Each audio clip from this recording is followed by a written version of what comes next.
Hello people, Deepan short movie റിവ്യൂയിലേക്ക് എല്ലാവർക്കും എൻ്റെ ഹൃദയം നിറഞ്ഞ സ്വാഗതം. റിവ്യൂയിലേക്ക് പോകാം. കോങ്കേറ്റ് കോംസേറി സംവിധാനം ചെയ്ത് നെറ്റ്ഫ്ലിക്സ് പ്രൊഡക്റ്റ് ആയിട്ടുള്ള ഒരു തായ്ലാൻഡ് സിനിമയാണ് ഞാൻ ഇന്ന് പരിചയപ്പെടുത്താൻ പോകുന്നത്. സിനിമയുടെ പേരാണ് Bangkok breaking heaven and hell എന്നുള്ള സിനിമ. ഒരു പ്രതീക്ഷയില്ലാതെ കണ്ട ഒരു സിനിമയാണ്.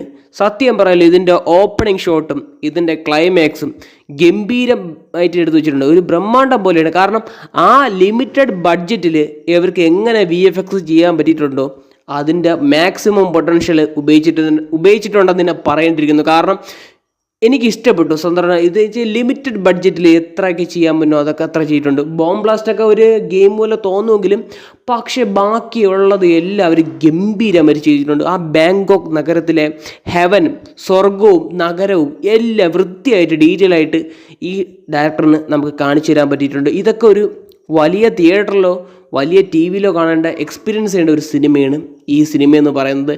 സിനിമയുടെ പ്രധാന കഥയെന്ന് പറയുന്നത് ഒരു കിഡ്നാപ്പിംഗ് കേസാണ്. ഒരു വലിയ പണക്കാരൻ്റെ ഒരു വലിയ കുട്ടിയെ ഒരു ഗ്യാങ്സ്റ്ററിൽ നിന്ന് കിഡ്നാപ്പ് ചെയ്യുകയാണ്. അതിനിടയ്ക്കാണ് രണ്ട് ദൃക്സാക്ഷികൾ കാണുന്നത്. ആ ദൃക്സാക്ഷികൾ വേറെ ആയിരുന്നില്ല, നമ്മുടെ നായകനും നായികയാണ്. നമ്മുടെ നായകൻ ഒരു റെസ്ക്യൂ പോലീസ് ഓഫീസറും പിന്നെ നമ്മുടെ നായിക മുൻ മോഡലുമായിരുന്നു. ഇപ്പോൾ അവർ നേഴ്സ് ചെയ്യുന്ന സാഹചര്യം കൊണ്ട്. അപ്പോൾ ഇവർക്കെല്ലാം ഒരു ഒറ്റ ആവശ്യമുള്ളൂ, ഒന്ന് പണമില്ലാതെ ഒന്നും ചെയ്യാൻ പറ്റില്ലല്ലോ. അങ്ങനെ ഇവർ ആ കിഡ്നാപ്പിൽ ഇൻവോൾവ് ആവുകയാണ് മനസ്സോടെ.